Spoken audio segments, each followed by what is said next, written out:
आज हम लोग बात करेंगे बहुत ही इंपॉर्टेंट महत्वपूर्ण घटनाओं के बारे में। जो इतिहास में महत्वपूर्ण प्रमुख घटनाएं हैं, आज हम उनके बारे में चर्चा करेंगे। ये वीडियो कोई बिगिनर है उसके लिए भी बेनिफिट है, मतलब कल से ही वो तैयारी करने जा रहा है, ठीक है। यह आज उसका ये पहला वीडियो, उसके लिए भी बेनिफिट है, ठीक है। आज से अगर वो तैयारी करने बैठ रहा है तो उसके लिए बहुत ही बेनिफिट है। या कोई पिछले 2-3 साल 4 साल से लगातार तैयारी कर रहा है, उसके लिए रिकॉल के लिए बहुत जरूरी है। और हाई मैं कह सकता हूं कि उसमें से अगर ये जो 25 से 30 क्वेश्चन कराऊंगा, उनमें से आपको 2-3 क्वेश्चन नहीं आ रहे होंगे, चाहे 2-3 साल से आप तैयारी कर रहे हो, पक्का नहीं आ रहे होंगे, ठीक है। तो उनके लिए भी बेनिफिट, मतलब ये वाले जो क्वेश्चन हैं ये हर एक इंडिविजुअल के लिए बेनिफिशियल होंगे। अगर आपको आ रहा है तो आपका रिकॉल हो जाएगा। अगर आप कल से एसएससी की या आज से किसी भी एसएससी पीसीएस यूपी पीसीएस किसी भी स्टेट का पीसीआर, ठीक है, इनफैक्ट यूपीएससी, मतलब कहीं भी तैयारी करोगे, क्वेश्चन ये बेस के हैं। ये जो क्वेश्चन है आपके ये बेस के हैं और ये आपको आने ही चाहिए। यूपी पीसीएस में आरओ एआरओ में स्टेटमेंट में क्वेश्चन बन के आएंगे। स्टेटमेंट में आएंगे तो आपको अगर एक भी स्टेटमेंट दिक्कत हुई, अगर एलिमिनेशन वाला पावर आपको नहीं आता है तो दिक्कत कर जाएगी, तो आपका एक क्वेश्चन गलत हो जाएगा। और एक क्वेश्चन से किसी की सिलेक्शन, किसी की मेरिट रुक सकती है। भाई साहब ये सब कोई जानता है और मुझसे ज्यादा कोई नहीं जानता है, क्योंकि मैं तो झेल चुका हूँ इसका परिणाम मैं तो देख चुका हूँ। तो इसलिए मैं आपको समझा रहा हूँ, इसलिए मैं आपसे बता रहा हूँ कि कभी कोई चीज पढ़ो, जितना पढ़ो उसको परफेक्ट कर दो, यानी उसको परिपक्व कर दो, उसको परफेक्ट कर दो। बस उतना, अगर एग्जाम में उतना पूछ लिया जाए तो उससे उतना आप गलत नहीं होना चाहिए, ठीक है। इसलिए जितना पढ़ो उतना अच्छे से तरीके से पढ़ो, और जो पढ़ना है आगे उसको एक अच्छी तरीके से पढ़ना, ठीक है। मैं कहीं भी हो, कभी भी हो, कुछ भी करो, लेकिन जब भी करो तो वो एक अच्छी तरीके से सीधा से सीधा उसी पे फोकस करो, ठीक है। तो ये ध्यान में रखना कि इतिहास की कुछ प्रमुख घटनाएं हैं जो हमारे लोग चर्चा करेंगे, ठीक है।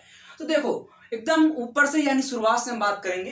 पहला क्या है, हजरत मोहम्मद साहब, यानी जो मुस्लिम के धर्म गुरु हैं या मुस्लिम के जो भी कह लो, हजरत मोहम्मद साहब का जन्म का और मृत्यु का भी, तो 1570 ईस्वी में इनकी जन्म हुआ और 1613 ईस्वी में इनकी मृत्यु, यानी 30 या 13 इधर 43 साल की इनकी जन्म, मतलब टोटल एज थी, ठीक है। तो पहला क्वेश्चन क्या है, हजरत मोहम्मद साहब का जन्म और मृत्यु, यानी जन्म कब हुआ 1570 ईस्वी में और 1613 ईस्वी में इनकी मृत्यु हो गई। उसके बाद क्या है, पहला मुस्लिम आक्रमण, पहला मुस्लिम यानी भारत पर पहला मुस्लिम आक्रमण कब हुआ, 1711 ईस्वी में, ठीक है। भारत पर पहला मुस्लिम आक्रमण कब हुआ, 1711 ईस्वी में। उसके बाद महमूद गजनवी कब शासक बना, जो महमूद गजनवी था वो शासक कब बना, 998 ईस्वी में। महमूद गजनवी शासक कब बना, तो महमूद गजनवी शासक कब बना, 998। कई लोगों को लग रहा होगा कि ये क्वेश्चन तो मुझे आता है, मुझे नहीं देखना, ना देखो, दिक्कत हो जाएगी। कब आएगी, जब पता है ये पूरे क्वेश्चन आपको 30 से 35 जो भी क्वेश्चन कराऊंगा,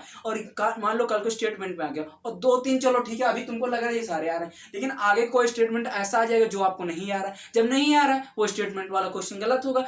स्टेटमेंट अगर, यानी आप पीसीएस, भाई 7 लाख यूपी पीसीएस में 7 लाख फॉर्म बच्चों ने एडमिशन का क्या हुआ है, एडमिट कार्ड जारी हो, ठीक है। 7 लाख बच्चों का, सीटें कितनी है, 400-500 आती है। अगर उसमें सिलेक्शन लेना है तो कुछ ना कुछ तो आपको अलग करना पड़ेगा ना, कुछ ना कुछ अलग करना पड़ेगा। तो सब कह दो कि भाई मुझसे ही क्यों पढ़ोगे, तो नहीं। हाँ ये है कि आप मुझसे सहमत नहीं है तो जरूरी नहीं आप मुझसे पर कहीं पढ़ें, लेकिन जहां पढ़ें अच्छी तरीके से पढ़ें, जितना पढ़े अच्छी तरीके से पढ़ें, ठीक है। तो महमूद गजनवी कब शासक बना, 998 ईस्वी में। उसके बाद महमूद गजनवी का चंदेलों पर आक्रमण, तो 1019 से 1020 के बीच में, यानी 1019 से लेकर 1020 के बीच में महमूद गजनवी का चंदेलों पर आक्रमण। उसके बाद महमूद गजनवी ने भारत पर 17 बार आक्रमण किया। महमूद गजनवी ने भारत पर 17 बार आक्रमण कब किया, तो 1000 से लेकर 1026 ईस्वी की पूर्व में, ठीक है। और सबसे अंतिम जो आक्रमण था, कहा था सोमनाथ मंदिर में जो लूट के भाग गया था, ठीक है।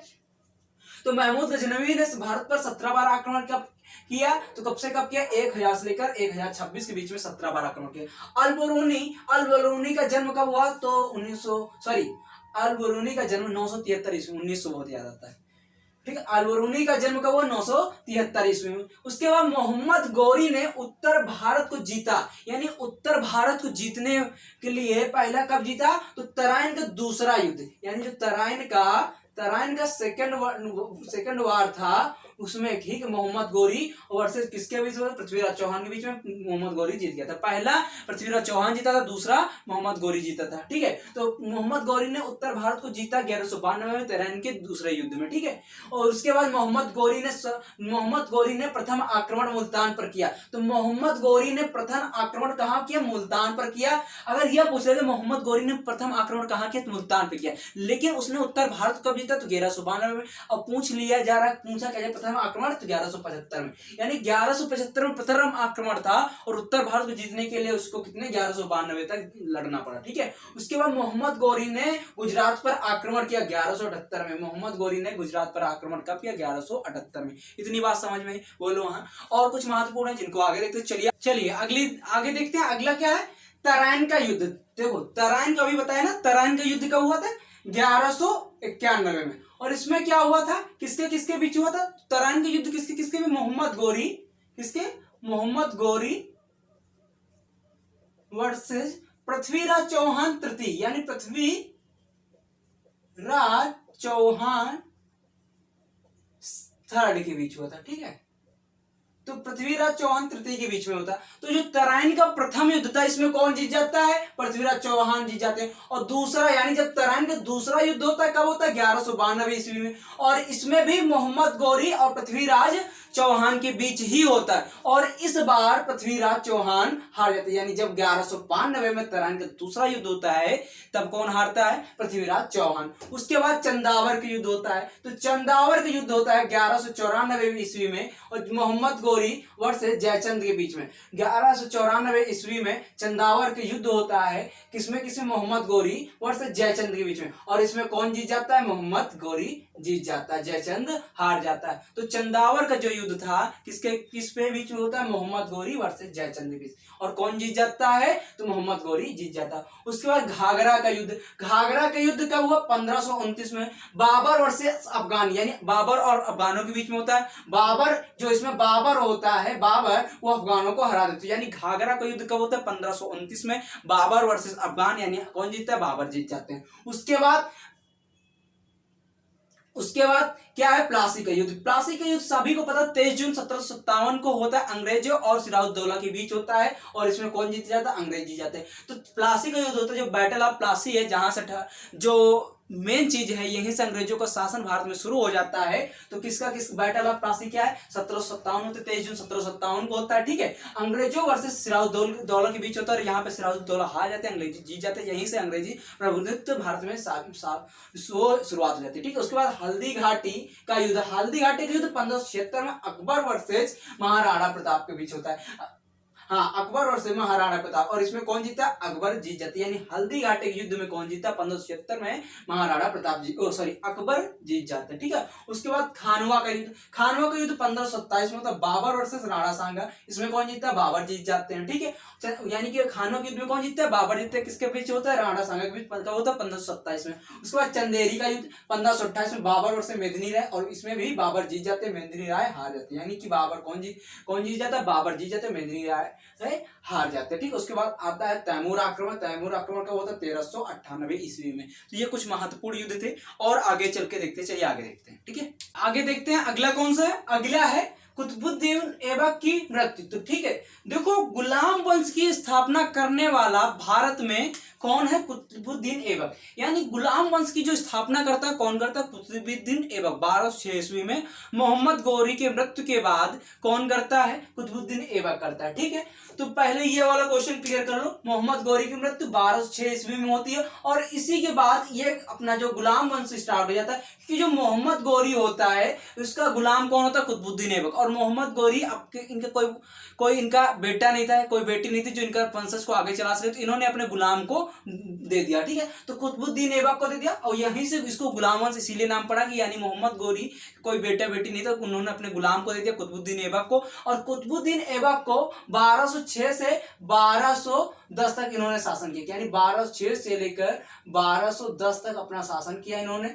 और उसके बाद जब इनकी मृत्यु हुई तो ये चौगान खेल लेते, ठीक है, पोलो खेल लेते, जिसको पोलो खेलते हुए गिर गए। और उसके बाद इनको क्या हुआ, इनकी मृत्यु हुई। तो कुतुबुद्दीन ऐबक की मृत्यु 1210 में, यानी 1206 से लेकर 1210 तक इनका कार्यकाल था और 1210 में कुतुबुद्दीन ऐबक की मृत्यु हो जाती है। उसके बाद भारत में गुलाम वंश की शासक काल तो 1206 से लेकर 1290 तक गुलाम वंश का भारत में शासन चलता है। उसके बाद भारत की प्रथम महिला शासिका तो रजिया सुल्तान, ये भी गुलाम वंश की होती है 1236 से 1240, ठीक है। रजिया सुल्तान 1236 से 1240 भारत की प्रथम महिला शासिका, भारत की प्रथम मुस्लिम महिला शासिका कौन थी? रजिया सुल्तान, मुस्लिम जोड़ देना, ठीक है। यानी मोहम्मद गोरी की मृत्यु 1206 में।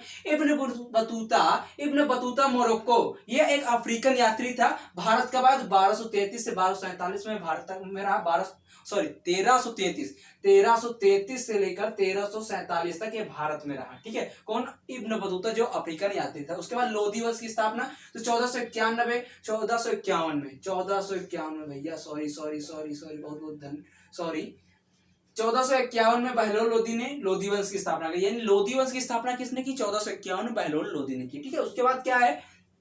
खातौली का युद्ध किस महाराणा सांगा के वर्सेस इब्राहिम लोधी के बीच हुआ, ठीक है। कब हुआ? तो 1518 में। खातौली का युद्ध महाराणा सांगा वर्सेस इब्राहिम लोधी के बीच में हो, और कब हुआ? 1518 में। उसके बाद पानीपत का प्रथम युद्ध बाबर वर्सेस इब्राहिम लोधी, कौन जीतता है? तो इब्राहिम लोधी हार जाते हैं और बाबर जीत जाता है। तो कब होता है? 1526 में। पानीपत का प्रथम युद्ध 1526 में होता है, किसके? बाबर वर्सेस इब्राहिम के बीच में। कौन जीतता है? बाबर जीत जाता है। तो कुछ और महत्वपूर्ण है जिनको आगे देखते हैं। चलिए आगे देखते हैं, ठीक है। आगे देखते हैं और देखते हैं कुछ महत्वपूर्ण युद्ध है, उनके बारे में चर्चा करते हैं। तो अगला कौन सा? पानीपत का दूसरा युद्ध।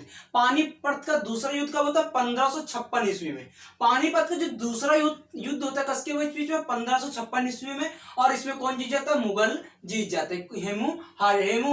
हेमचंद और मुगल के बीच होता है, मुगल जीत जाते हैं। उसके बाद पानीपत का तीसरा युद्ध होता है अहमद शाह अब्दाली वर्सेस मराठाओं के बीच में, और इसमें कौन जीत जाता है? अहमद शाह अब्दाली। और कब होता है? 1761 में। तो यानी पानीपत का तीसरा युद्ध किसके बीच होता है? 1761 में अहमद शाह अब्दाली और मराठों के बीच होता है, और कौन जीता है? अहमद शाह अब्दाली जीत जाते हैं 1761 ईस्वी में, ठीक है। उसके बाद विजयनगर साम्राज्य की स्थापना 1336 ईस्वी में हरिहर और बुक्का नामक दो भाइयों ने मिलकर की थी। हरिहर और बुक्का नामक दो भाइयों ने मिलकर विजयनगर साम्राज्य की स्थापना की थी। कब की थी? 1336 में। और तालीकोटा का युद्ध जो 1500 तालीकोटा का युद्ध जो था 1565 में विजयनगर साम्राज्य का पतन, यानी विजयनगर साम्राज्य का पतन किस युद्ध के द्वारा होता? तालीकोटा के युद्ध के द्वारा होता, ठीक है। उसके बाद चौसा का युद्ध आप सभी ने सुना होगा 1539 में।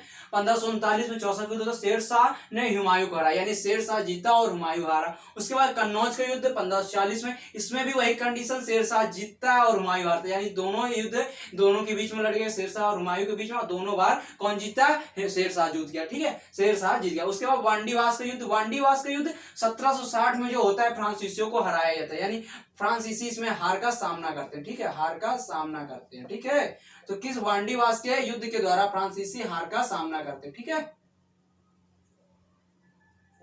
ठीक है। हाँ, उसके बाद अंतिम जो युद्ध है खुर्दा का युद्ध। खुर्दा का युद्ध क्या है? 1795 में निजाम और मराठों के परिसंघ, यानी परिसंघ निजाम और मराठा परिसंघ, यानी तीन लोग मिलकर इसमें युद्ध लड़ते हैं, और इसमें क्या होता है? निजाम हार जाता है और मराठा परिसंघ जीत जाता है। यानी कि जो खुर्दा का युद्ध होता है उसमें कौन जीता? मराठा परिसंघ जीत जाते हैं। उसका होता है 1795 और कौन हारता? निजाम हारता, ठीक है। ये कुछ महत्वपूर्ण प्रमुख घटनाएं थी इतिहास की, जिनको, यानी कि ये वो इतिहास की घटनाएं थी जो हर एग्जाम में कहीं ना कहीं पूछी जाती है, स्टेटमेंट द्वारा, ऑप्शन द्वारा, किसी द्वारा, सिंपल वन लाइनर के थ्रू, किसी भी तरीके से पूछ सकता है एग्जामिनर आपके, ठीक है। तो आई होप ये वीडियो आपको काफी हेल्प करेगा। आप बिगनर हैं तो देखें, आप काफी सारा एक्सपीरियंस ले चुके तब भी देखें। अच्छा लगे लाइक करना, शेयर करना, सब्सक्राइब करना। थैंक यू दोस्तों, बाय, गुड नाइट, जय दोस्तों, पढ़ते रहे, मुस्कुराते रहे, जय हिंद दोस्तों।